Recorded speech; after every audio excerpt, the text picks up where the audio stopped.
Hello guys. तो आज मैं फिर से आ चुका हूँ एक और रिक्वेस्टेड वीडियो के साथ। तो कमेंट सेक्शन में बहुत मेरे को पूछा जा रहा था कि डिलॉयट फिनॉप्स के ऊपर एक तो वीडियो बनाओ। फिनॉप्स स्पेशलिस्ट मतलब होता है फाइनेंशियल ऑपरेशन स्पेशलिस्ट। तो डिलॉयट में अभी नई नई वैकेंसी खुली थी यूएसआई की, जिसमें फिनॉप्स स्पेशलिस्ट के लिए मेरे को एक मेल आया था। मैं आपको मेल दिखा देता हूँ, जो कि आपको स्क्रीन में दिख रहा है, आप देखिए। Finance operation AR senior associate, lead senior associate, enterprise performance. ये है 6 से 11 इयर्स का, 2.5 लाख से 7 लाख इन ऑफिस था। और हमारे को क्या मांगा गया है? Receivable, accounts receivable, AR means वही होता है account receivable, billing, O2C and cash application. तो आपके इन्फॉर्मेशन के लिए बता दूं, मैं जेनपैक्ट में काम करता हूं एज एन एमटी, जिसको हम लोग बोलते हैं मैनेजमेंट ट्रेनी। और मेरा एक्सपीरियंस है 6+ का, तो जिसके लिए मैं 6 से 11 ईयर्स के लिए एलिजिबल हुआ। एंड उसके साथ ही साथ जो भी फिनॉप्स में इंटरव्यू देते हैं वही डिलॉयट के प्रोफाइल में, तो एआर में मोर और लेस सेम ही क्वेश्चन पूछते हैं। तो इस वीडियो में कंप्लीट मैं आपको बताऊंगा कि कैसे मेरा मेल आया, उसके बाद कैसे मुझे कॉल आया, इंटरव्यू कैसा शेड्यूल हुआ, इंटरव्यू में क्या क्या क्वेश्चंस पूछे, रिज्यूमे किस तरीके से बनाना है, क्वेश्चंस का जवाब किस तरीके से देना है, और कंप्लीट डिलॉयट का सफर मैं आपको इस वीडियो में कंप्लीट बताऊंगा। और ये वीडियो मैं शूट कर रहा हूं आपका 20 अगस्त को। तो इस हिसाब से आप देख सकते हैं कि किस तरीके से मेरे को आया है फोन और किस तरीके से मैं अपना जॉब में आगे बढ़ा। चलिए शुरू करते हैं। तो जैसे कि आप स्क्रीन में देख सकते हैं कि ये मेरे को आया था, Mohammed Junaid, you are invited to apply for this job, और इस जॉब का वैकेंसी आया। उसके बाद पूजा नाम की एक बंदी ने मुझे फोन किया था। उसने बेसिक इन्फॉर्मेशन मेरे से लिया, जो कि हर कोई लेता है। बेसिक इन्फॉर्मेशन में सबसे पहले आपको ये पूछा जाएगा कि व्हाट इज आपका टोटल एक्सपीरियंस। आप अपना टोटल एक्सपीरियंस बताएंगे। उसके बाद what is relevant experience. Relevant experience मतलब जिस फील्ड के लिए आपको हायर किया जा रहा है उस फील्ड में आपका रेलेवेंट एक्सपीरियंस कैसा है। Are you open to job change? आपने कहना है यस। उसके बाद आपको ये पूछा जाएगा नोटिस पीरियड क्या है आपका। एक और बात, वीडियो को बिल्कुल भी स्किप नहीं करना, क्योंकि बीच बीच में मैं ऐसी ऐसी इंफॉर्मेशंस बताऊंगा जो आपके लिए बहुत जरूरी है, बहुत कारगर है इंटरव्यू ट्रिप्स के लिए। मेरा नोटिस पीरियड 3 महीना था, और डिलॉयट ये ऐसी कंपनी है जो 3 महीना नोटिस पीरियड भी एक्सेप्ट करती है, वरना बहुत सारी कंपनीज 3 महीना नोटिस पीरियड एक्सेप्ट नहीं करते। वो लोग 1 महीना ही इमीडिएट ज्वाइनर मांगते हैं, जिसके वजह से जॉब खोज पाना बहुत मुश्किल हो जाता है। उसके बाद आप सेकंड नंबर स्क्रीन में देखिए, मेरे को जैसे डिलॉयट से मैसेज आया, देखिए। Dear Mohammed, thank you for applying for the position FinOps AR. ID number मेरे को दे दिया गया, you can view the status of your application. और हाँ, जब आपका एचआर फोन करेगी वो आपको फोन में ही सारा डिटेल्स मांग लेगी। वो लोग ही अपने पोर्टल में अपडेट कर देते हैं। आप अगर चाहें तो बोल सकते हैं कि मैडम मैं अपना डिटेल्स खुद अपडेट कर लूंगा, क्योंकि बहुत सारे सिनेरियो में हमको खुद को नहीं पता होता हमारा डिटेल्स, जैसे कि कौन लास्ट कंपनी कब ज्वाइन किए, कब रिलीव किए। कुछ कुछ मिसमैचेस होती हैं। जिनको पता है देन वेल एंड गुड, जिनको नहीं पता होता है वो आप बोल सकते हो कि मैडम मैं खुद इसको अप्लाई कर लूंगा, या फिर आप फोन पे उसको बताते चले जाएंगे तो वो उस हिसाब से अप्लाई कर देंगे। मेरा सजेशन ये है, आप खुद बोलना कि मैडम मैं खुद अप्लाई कर लूंगा, क्योंकि उसमें आपके पास टाइम रहेगा, आप सोच समझ के डॉक्यूमेंट्स को देख के अप्लाई कर सकते हैं। वरना अगर मैडम को आप बोलेंगे, जो भी आपको फोन करती है, बेसिकली 3-4 लोग ही फोन करते हैं। मेरे को तो फोन करी थी पूजा, एंड मेरे कुछ कलीग्स को फोन करी थी रश्मि, और एक थी सूजना। ऐसा करके कुछ कुछ रिक्रूटर्स हैं, पता नहीं आपको कौन फोन करेंगे। लेट्स सी, अब मैं बताता हूं। उसके बाद आपने कहना है कि मैडम मैं एप्लीकेशन खुद भर लूंगा। वो लोग आपको एप्लीकेशन भरने के लिए एक आईडी एंड पासवर्ड जनरेट करके दे देंगे। उसमें आपको पूरा डिटेल्स डाल देना है। पूरा डिटेल्स मतलब फर्स्ट जॉब कब छोड़े, सेकंड जॉब कब ज्वाइन कब छोड़े, थर्ड जॉब कब ज्वाइन कब छोड़े, एक्सपेक्टेड सैलरी, नोटिस पीरियड, और जो भी, ये सब तो आपके लिए ओके ही होगा, आप आराम से ज्वाइन कर सकते हैं। और दूसरी बात, ये मैंने बोला 6 से 7 साल जो है, इसमें आपको सीनियर फिनॉप स्पेशलिस्ट या टीम लीड दिया जाता है। 3 से 5 साल में आपको फिनॉप स्पेशलिस्ट दिया जाता है, और उससे नीचे का आपको अगर एक्सपीरियंस है तो एनालिस्ट दिया जाता है। तो हर ऑर्गेनाइजेशंस में स्ट्रक्चर्स अलग अलग होते हैं। तो अगर आपको कम एक्सपीरियंस है तो आपको एनालिस्ट दिया जाएगा, उसके बाद ऊपर में उसमें फिनॉप स्पेशलिस्ट दिया जाएगा, उसके ऊपर सीनियर फिनॉप स्पेशलिस्ट करके आपको दिया जाएगा। तो मेरे को ये वाला आया। Would you like to update for your candidate profile related बोल के इसमें मैंने अपना सारा डिटेल्स भर लिया। उसके बाद मेरे को इंटरव्यू का डेट आया, उससे पहले भी फ़ोन कर देते हैं कि sir are you available on this and this slots, can I schedule an interview for you. आप कहेंगे yes you can schedule the interview for me, तो इंटरव्यू शेड्यूल हो जाएगा आपका। उसके बाद बेसिकली इंटरव्यूज में क्या पूछते हैं, मैंने सारे क्वेश्चंस आपके लिए लिख के रखे हैं, but tell me about yourself is the main thing. Every interviewer will ask you tell me about yourself. कुछ कुछ बच्चे क्या करते हैं, उसको बहुत लंबा बोलते हैं, अपना पैदाइश से लेके मरण तक का पूरा जन्म पत्री हमें नहीं चाहिए। आपको सिंपल बोलना है, मेरा नाम फलाना, आई बिलोंग्स टू फलाना, माई हायर क्वालिफिकेशन इज फलाना, बात खत्म। उसके बाद आपको वर्क एक्सपीरियंस शुरू करना है लास्ट से प्रीवियस तक। मेरा लास्ट कंपनी में फलाना था, मैं फलाना फलाना काम करता था। और मेन फोकस आपको देना है जॉब प्रोफाइल में। आपका जॉब प्रोफाइल क्या था, what you used to do. Job profile बताना है, आप कौन कौन से रिपोर्ट्स बनाते थे, कैसे अकाउंट रिसीवेबल को हैंडल करते थे, how you will segregate data into buckets, what are the software you are using. For example in my case I use SAP, Oracle, PeopleSoft, HighRadius, Ariba, this are the software. तो softwares के नाम लेने जरूरी हैं जो कि आप use करते हैं। उसके बाद आप कैसे रिपोर्ट्स को प्रेजेंट करते थे। आप अगर सीनियर फिनॉप्स के लिए जा रहे हैं तो आपको बताना है कि वीकली मंथली में रिपोर्ट्स जनरेट करता था मैनेजमेंट को देने के लिए। मतलब टोटल आप जो भी करते हो वो इन ब्रीफ बता के आपको खत्म करना है। That's it about me sir, thank you for giving me the opportunity to explain myself in front of you बोल के ये खत्म कर देना, उसको ज्यादा लंबा नहीं करना है। और एक टिप्स, इंटरव्यूअर को बीच में कभी नहीं काटना। इंटरव्यूअर कुछ अगर बोल रहा है तो आपके अंदर लिसनिंग स्किल्स होनी बहुत जरूरी है। पहले आप सुनो ध्यान से क्या बोल रहा है, वो बंद होने के बाद, वो खत्म होने के बाद आपको बोलना शुरू करना है। बहुत जन होते हैं इंटरव्यूअर सामने से बोलते रहता है, उसको कट करके बीच में बोलने लग जाते हैं। नो, आपको वैसा नहीं करना है। इंटरव्यूअर का पूरा क्वेश्चन खत्म हो जाने दो, उसके बाद आपको बोलना है, ठीक है। उसके बाद मेरे को पूछा गया tell me about yourself, first question मुझे पूछा गया। Second question what do you understand by O2C cycle, जिसको OTC साइकिल भी बोलते हैं। मैं सब बताने लगूंगा तो वीडियो बहुत लंबा हो जाएगा। चैट जीपीटी है दुनिया में, यही सॉफ्टवेयर से सर्च कर लेना। Basically O2C cycle starts from order to cash. नाम में ही जवाब है, जब कोई चीज ऑर्डर करता है और उसके बाद बीच का सारा प्रोसेस होके कैश कंपनी में आने तक के साइकिल को O2C साइकिल बोलते हो। उसके बाद बोला जाता है क्रेडिट मैनेजमेंट। उसने पूछा मुझसे व्हाट इज क्रेडिट मैनेजमेंट, तो आपको क्रेडिट मैनेजमेंट के बारे में बताना है, क्योंकि बड़ी बड़ी कंपनीज जो भी होती हैं, जो B2B कारोबार करती हैं, मैक्सिमम एमएनसीज B2B ही होती हैं, जिसमें हर चीज क्रेडिट में दिया होता है। आपको अगर 2-3 साल का भी एक्सपीरियंस है तो आपको पता होगा पेमेंट टर्म्स होते हैं, हम चीजों को क्रेडिट में देते हैं। उसके बाद क्या होता है, पेमेंट टर्म्स के कंप्लीट होने के बाद वो इनवॉइस पास ड्यू हो जाता है और हम लोग उसके बाद पेमेंट फॉलो अप करते हैं और पेमेंट लेते हैं। तो आप क्रेडिट मैनेजमेंट कैसे करोगे वो पूछा जाएगा, आप बता देना।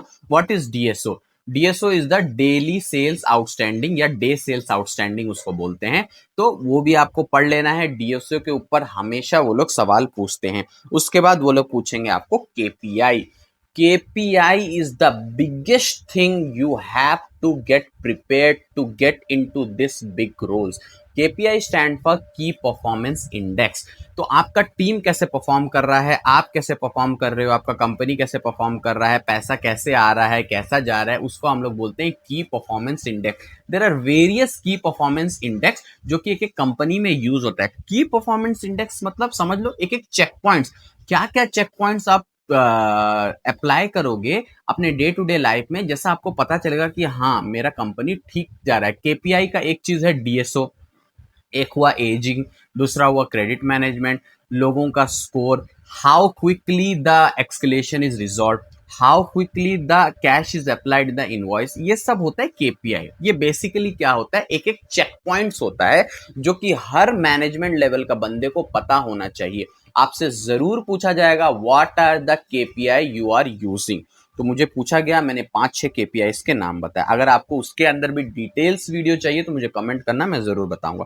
उसके बाद मेरे को पूछा गया कि what is Oxley's principle, Sarbanes Oxley principle एक तो है, वो भी मेरे को पूछा गया, जिसमें आपको बताना है वो एक तो प्रिंस एक्ट था जो लागू किया गया था इन्वेस्टर को प्रोटेक्ट करने के लिए, ट्रांसपेरेंसी लाने के लिए, जिसके वजह से जिसके वजह से क्या होता है, कंपनी में कुछ भी काम होता है तो अकेले मैं नहीं कर सकता, सारे अप्रूवल स्टेप्स बने हुए हैं जिसकी वजह से ट्रांसपेरेंसी क्रिएट होता है। मेरे को एब्सोल्यूट पावर दे दिया जाएगा तो मैं मिसयूज कर लूंगा। स्टेप्स बने रहेंगे तो मैं कोई भी काम अकेले नहीं कर सकता, अप्रूवल्स लेना पड़ेगा, जिसके वजह से ट्रांसपेरेंसी बनती है, कंपनी में बहुत अच्छा ग्रोथ आता है और साथ ही साथ सब चीज डॉक्यूमेंटेड होता है। उसके बाद मेरे को पूछा गया what is lockbox. Lockbox आप पढ़ लेना, it is basically the banks details where the customer send their remittance of payments, that is. उसके बाद हो गया प्रोसेस इंप्रूवमेंट। उसके बाद मेरे को उन्होंने बताया कि आप प्रोसेस इंप्रूवमेंट में क्या किए थे। तो अगर आप सीनियर रोल में जा रहे हैं, मैनेजमेंट रोल में जा रहे हैं जिसमें आपको चीजों को मैनेज करना है, तो आपको प्रोसेस इंप्रूवमेंट के बारे में बताना पड़ेगा। मुझे बोला गया था tell me about a scenario where you have involved in the process improvement. Process improvement कुछ भी हो सकता है, आप कुछ भी करते हो उसमें एक यूनिक आइडिया लगाया या एक मैक्रो क्रिएट कर दिए या कुछ ऐसा एक वर्कफ्लो आपने ला दिया जिसके वजह से क्या हुआ, प्रोसेस थोड़ा इंप्रूव हो गया। पहले जो ज्यादा टाइम लगता था कम टाइम लगा, पहले जो एफिशिएंसी कम था वो ज्यादा हो गया, उसको हम लोग बोलते हैं प्रोसेस इंप्रूवमेंट। मैंने एक्सेल के बारे में बताया, मैंने बहुत सारी चीजें ऑटोमेट की हैं तो मैंने उसके बारे में बताया। आप चाहे तो उसके बारे में भी बता सकते हैं कि आपने कैसे हेल्प किया प्रोसेस को ऑटोमेट करने में। उसके बाद मेरे को बोला गया tell me the scenario when you have involved in the process improvement. तो एक सिनेरियो बताओ जो कि मैंने अभी आपको बताया। तो आपको बताना है आपने टीम मेंबर्स को कैसे हेल्प किया अपना प्रोसेस इंप्रूवमेंट करने में। उसके बाद उन्होंने मेरे को बताया कि ठीक है what is your expected salary, मैंने कहा दिस सैलरी। उसके बाद उन्होंने बोला कि एनी क्वेश्चंस फॉर मी। तो गाइज याद रखिए हमेशा लोग क्या करते हैं, एनी क्वेश्चंस फॉर मी में no no no sir no questions बोल देते हैं। That's the wrong practice. आपको इंटरेक्शन बढ़ाना है उनके साथ, जैसे सामने वाले को भी लगना चाहिए कि yes you are interested in this position. कुछ भी पूछो, सर शिफ्ट टाइमिंग्स क्या है, जॉब का लोकेशन क्या है और आप किस पोस्ट में हो, सर मुझे बहुत अच्छा लगा, whatever anything which is related to that interview पूछना है एक दो सवाल और उसके बाद थैंक यू बोल के एग्जिट करना है। मैक्सिमम मैं भी ऐसे ही करता था, पहले नो सर नो क्वेश्चंस बोल देता था, ऐसे नहीं करना है। तो मगर उसके साथ देखो जब शुरू में इंटरव्यू शुरू हुआ था वो सवाल पूछ रहा था, तुम बोल रहे थे, तो that is one way communication.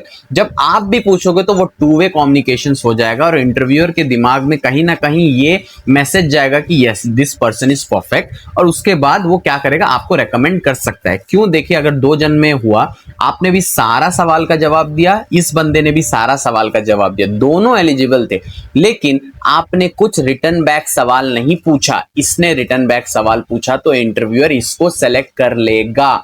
क्योंकि सबकॉन्शियसली इसके दिमाग में ये गया होगा कि यस ये बंदा प्रोएक्टिव है, कॉन्फिडेंट है, डरपोक नहीं है, इसने मुझसे इंटरेक्शन किया, he is really interested. No doubt आप पूरा एलिजिबल होते हुए भी, आपका सवाल के जवाब सब सही होते हुए भी उसको ले लिया जाएगा। Take it as a pro tip, whenever you are ending your interview, उसके बाद आपको कहना है कि जो भी आपको सवाल आपके मन में है पूछना, वो भी ज्यादा लंबा चौड़ा, उसके पर्सनल सवाल मत पूछ लेना, सर आपकी बीवी का नाम क्या है and all that, no, professional सवाल। तो मेरा इंटरव्यू खत्म हुआ, नॉर्मली मेरा 30 मिनट्स का इंटरव्यू चला, एग्जैक्ट 30 मिनट्स का टाइम स्लॉट था, एग्जैक्ट 30 मिनट्स का इंटरव्यू चला। और एक तो प्रो टिप्स, रिज्यूमे में आप झूठ लिखते हैं कि सच लिखते हैं मुझे नहीं पता, बहुत सारे लोग झूठ भी लिखते हैं, कोई दिक्कत नहीं है अगर आप उस झूठ को अच्छे से कवर कर पाते हैं। जो रिज्यूमे आप में लिखे हैं वही चीज आप अगर इंटरव्यूअर को बोल पाते हैं, दैट्स वेल एंड गुड, कोई दिक्कत नहीं है। क्योंकि आज के डेट में हमें भी पता है जॉब पाने के लिए हमें बहुत कुछ लिखना पड़ता है, जो चीज हमें नहीं भी पता होता है वो लिखना पड़ता है, उसमें कोई बुराई नहीं है, आप लिख दो, लेकिन उसके बारे में पढ़ भी तो लो। जैसे आपने लिख दिया डीएसओ में करता था बोल के, लेकिन आपको पता ही नहीं है डीएसओ के बारे में। जैसे मेरे केस में हुआ था, मैं हमारे कंपनी में डीएसओ किया जाता था लेकिन मैं नहीं करता था, टू बी फ्रैंक मेरा सुपरवाइजर करता था। तो मुझे डीएसओ का फॉर्मूला पूछा गया, मैं डीएसओ का फॉर्मूला बता दिया। तो मेरे को पूछा गया कि तुम लोगों का कंपनी का कितना डीएसओ रहता है, तो मुझे पता था अगर दूसरे होते तो फंस जाते। मैं बोला 17 से 18 डेज मेरा डीएसओ रहता है। डीएसओ मतलब होता है आप कितने दिन में अपना आउटस्टैंडिंग इनवॉइसेस को कलेक्ट कर लेते हो। तो आप अगर झूठ लिखे रहोगे तो उसको बैकअप करने के लिए अगर आप बोलोगे सर मैं डीएसओ करता था, वो बोलेगा ठीक है कितना वैल्यू निकलता था आपका लगभग, नहीं सर नहीं पता, आप पकड़े गए। तो अपने रिज्यूमे को कंप्लीट पढ़ना 10-20 मिनट। आप जो रिज्यूम में लिखे हो वो ही आप बोलोगे, उससे जरा से भी हटके बोलोगे तो वो समझ जाएगा कि इसने रॉन्ग लिखा है भाई। और रॉन्ग लिख रहे हो राइट लिख रहे हो वो आपकी ये है जिम्मेदारी। मैं रॉन्ग राइट यहाँ पे नहीं बोलूंगा, उसको एक स्मार्ट अप्रोच बोलूंगा। आज के डेट में जॉब पाने के लिए हर कोई इंसान अपने रिज्यूमे में ज्यादा से ज्यादा स्किल्स ऐड करता है, उसमें कोई गलती नहीं है। आपका रिक्रूटर आपके कंपनी फोन करके नहीं पूछेगा ये फलाना बंदा ये काम करता था क्या, नो। आप लिखो यस मैं वो काम करता था, लेकिन वो काम के बारे में पूछा जाए तो आप बता पाना चाहिए कि यस सर ये काम में ऐसा होता था वैसा होता था।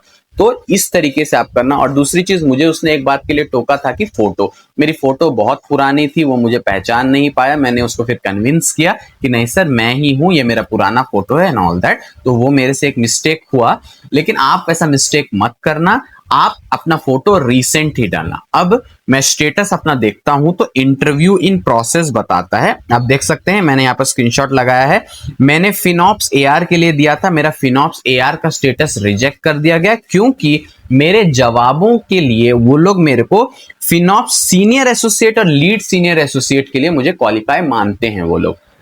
मैंने अप्लाई किया था फिनॉप्स के लिए ही क्योंकि आई वॉज एलिजिबल। तो आप नीचे देख सकते हैं फिनॉप्स सीनियर एआर के लिए मैं एलिजिबल हूं। एप्लीकेशन डेट 14/8/2024 और इंटरव्यू इन प्रोग्रेस। तो और एक मेरा इंटरव्यू राउंड होगा जिसके बाद मेरा सब कुछ क्लियर हो जाएगा।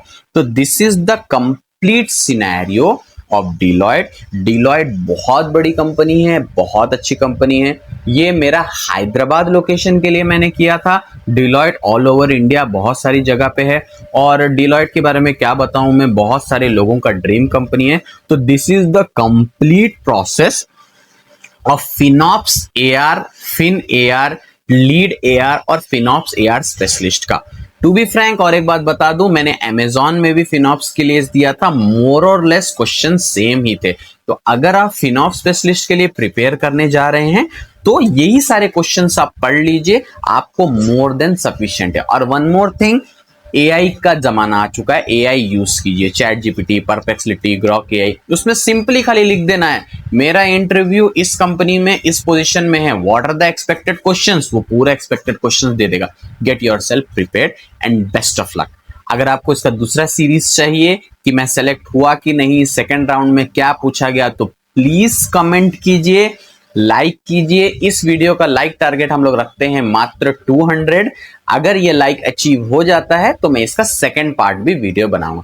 Till then have a great day, bye bye and please अपना इंटरव्यू, और मैं बहुत जल्द रिप्लाई करता हूं, मैं सारे कमेंट्स का रिप्लाई करता हूं, तो डोंट हेसिटेट। आप मेरे पुराने वीडियोस भी देख सकते हैं, जेनपेक का भी वीडियोस बनाया हूं मैं जो कि मेरे ही चैनल में है, जाइए उसे चेकआउट कीजिए। और कुछ भी डाउट है तो कमेंट सेक्शन में प्लीज पूछिए, I will be very happy to help you.